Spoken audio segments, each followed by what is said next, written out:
Hey everyone, okay, so I was thinking, I saw a comment on YouTube on one of Eckhart's Ladder's video, actually a fairly good YouTuber, I've been watching him quite a bit myself, and he's also doing some Starship versus videos, which irritate me a little because I would like to do them myself too, but yeah.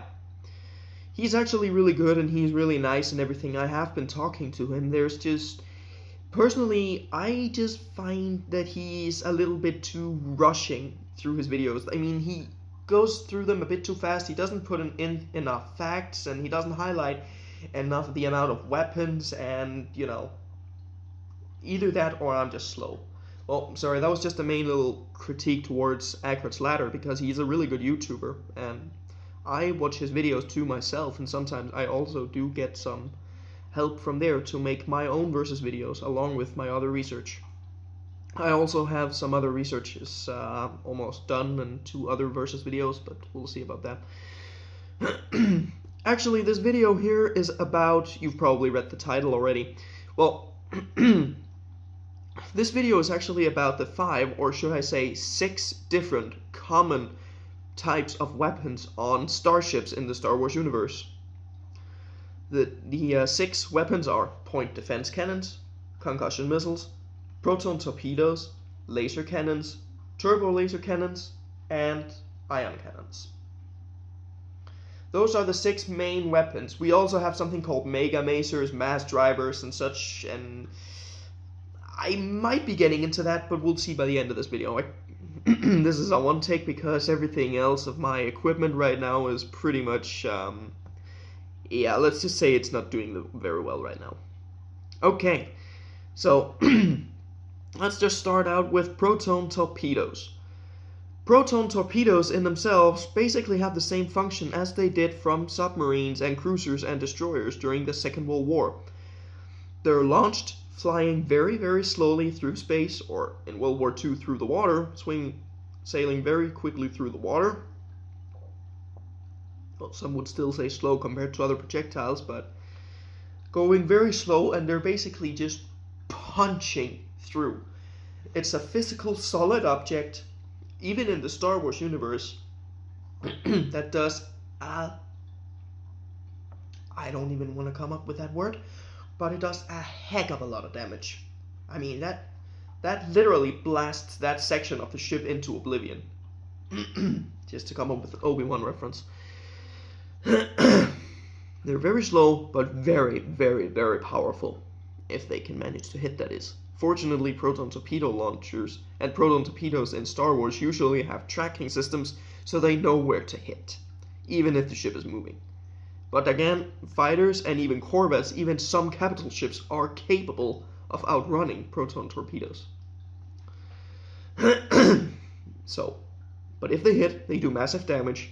And because most shields in Star Wars aren't thermal, but energy shields and deflector shields, that basically means that they won't have any effect, and thereby they will not stop a solid object. So even though the shields are up on a Mon Calamari ship, for example, if a proton torpedo hits, it's gonna hurt. It's gonna hurt a lot. Okay, concussion missiles. Missiles in themselves are basically the same as they are in real life too. They're fired, they fly at a different trajectory, or in a single one. It depends. By now we have much more advanced missiles. But for example, if we take a Tomahawk missile, we say we aim, we gotta aim at that point. The missiles are fired and they shoot at that point. Also solid object, but doesn't do near as much damage as proton torpedoes. However, they're a lot faster, and many ships simply can't outrun them. Even A-wings have troubles outrunning a concussion missile. Okay, so let's say the next one: point defense cannons. Point defense cannons, small automated cannons that are really good for shooting down fighters and even some proton torpedoes. As I said, proton torpedoes are very slow moving, so there is a chance that they might be intercepted by fighters and shot to pieces, thereby meaning that the threat is neutralized. Point defenses are really good both against fighters, which we actually see in full action during the Battle of Endor. just before the executor goes down. Basically, you see that kind of city-like structure that the executor has.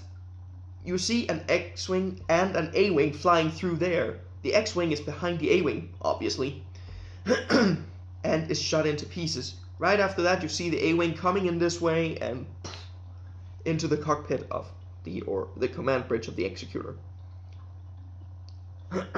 Now, with that said,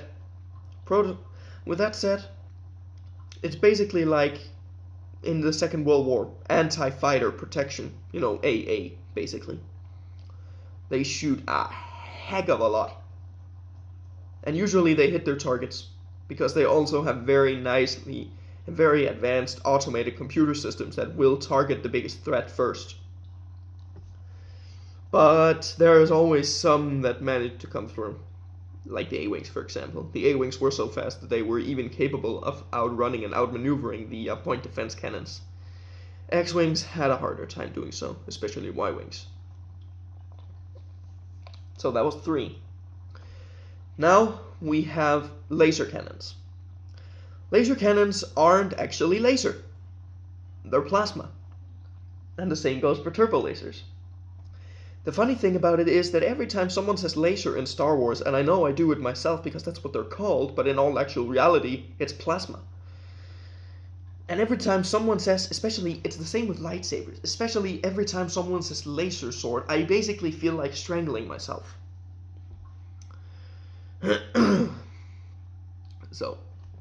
But laser cannons, very precise, but not as precise as point defense cannons. And they don't, what can we say, they don't have the same rate of fire, neither per second nor per minute. But what they have going for them over point defense cannons is range. They're still really, really good for shooting down fighters, however, they're also really good for shooting down corvettes and light frigates, and transports, which you can say is a very good thing because fighters and corvettes can really do some damage if they get around the flanks of a capital ship, like a Star Destroyer. If you go behind a Star Destroyer, there's like 4 or 8 cannons pointing at you from a total of 60. And that's only turbolasers. It also has 60 ion cannons. With that said,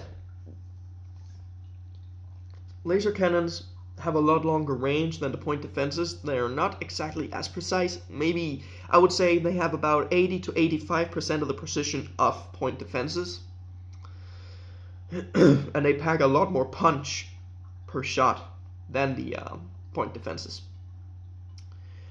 Okay, so then we have ion cannons. Ion cannons basically are electric pulses shot through the air. Some are projectile formed, some have the shape of a drop, a drop of water. Some have the same shape as a laser blast or turbo laser blast being fired, and some have the shape of a huge pulse, like the Malevolence. We have already seen what a magnet pulse does, and basically the normal shots from an ion cannon do the same thing, just not to the same extent. Ion cannons are especially good for taking down shields on ships. They're especially good against Mon Calamari ships who have the strongest shields. Otherwise, they're also really good against Star Destroyers, which doesn't have this strong shields. They have strong shields, true, but not to the same extent as Mon Calamari shields. What they basically do is that imagine that the shields on themselves is an extra layer of protection laying all around the ship.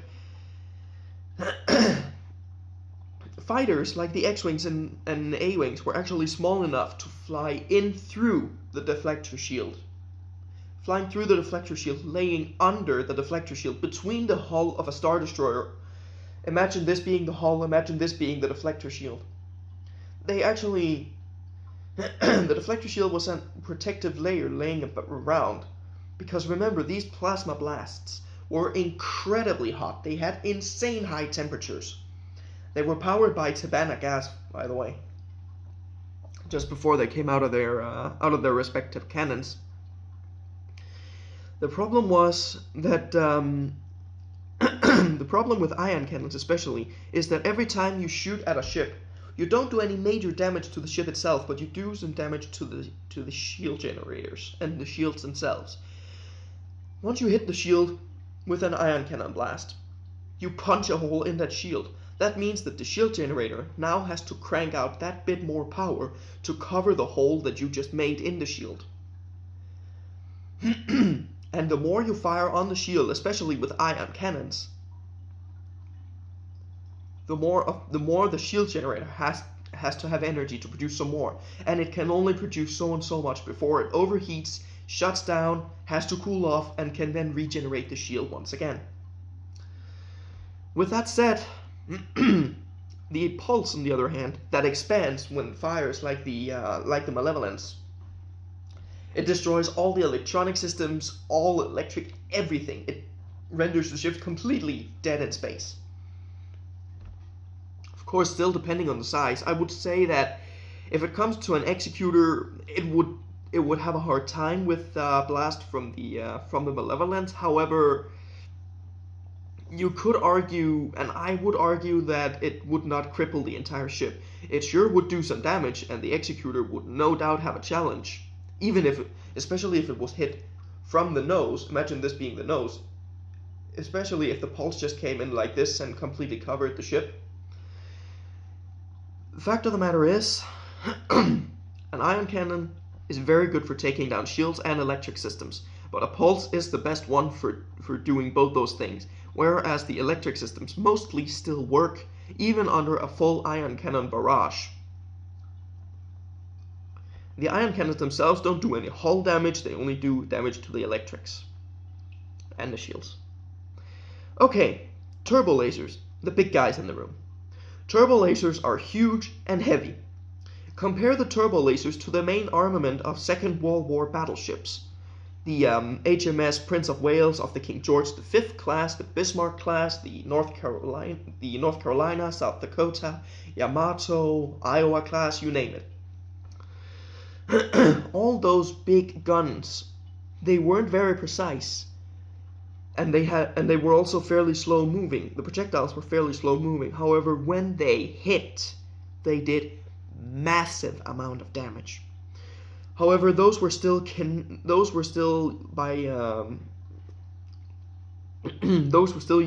laws of physics and kinetic power output. Here, the plasma blasts from the turbolasers are so hot that when the shields have been destroyed on the ship, or at least when the shields have been taken down, these plasma blasts basically strike the hull and melt the hull. Remember, it's pure plasma. Same as a lightsaber.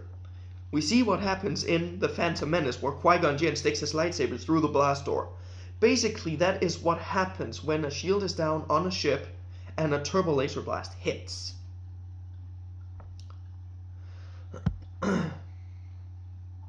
Now, there is one thing I would like to say though, which is that the turbolasers, while they do seem to be very powerful, which they are, they're only designed to really go against cruisers, bigger frigates, and destroyers, as well as battlecruisers and dreadnoughts. They're not designed to shoot down fighters. However, it can be argued that those by the Mon Calamari were, still not to the same extent and effectiveness and precision as laser cannons and point defense cannons, but still precise enough to be able to shoot down fighters because of superior targeting systems. Otherwise, the turbolasers were mainly what were used to do also planetary bombardment, but mainly to destroy another ship. For example, let's say an MC-80 Home 1 class versus an Imperial class Star Destroyer.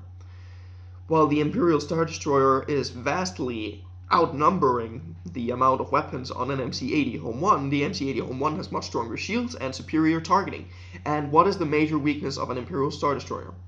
That insanely huge and, ridiculously stupidly placed command tower. So yeah. Well, I hope that this gave you some insight into what the main weapons in Star Wars ship-to-ship combat actually are and how they work. if you like this video, I would very much like it if you would leave a like and subscribe. You know the channel name, Lord Zerg. And yeah, well, I'm hoping that I'll see you next time in the next video, and soon I hope for another few versus videos to come up once I get my equipment to work. So, well, it is Saturday, it is 49 p.m. and yeah, by the time I'm uploading this video, at least, by the time this video is recorded, well, may the force be with you all. Have a good day, morning, night, afternoon, wherever you are in the galaxy, and may the force be with you. Bye.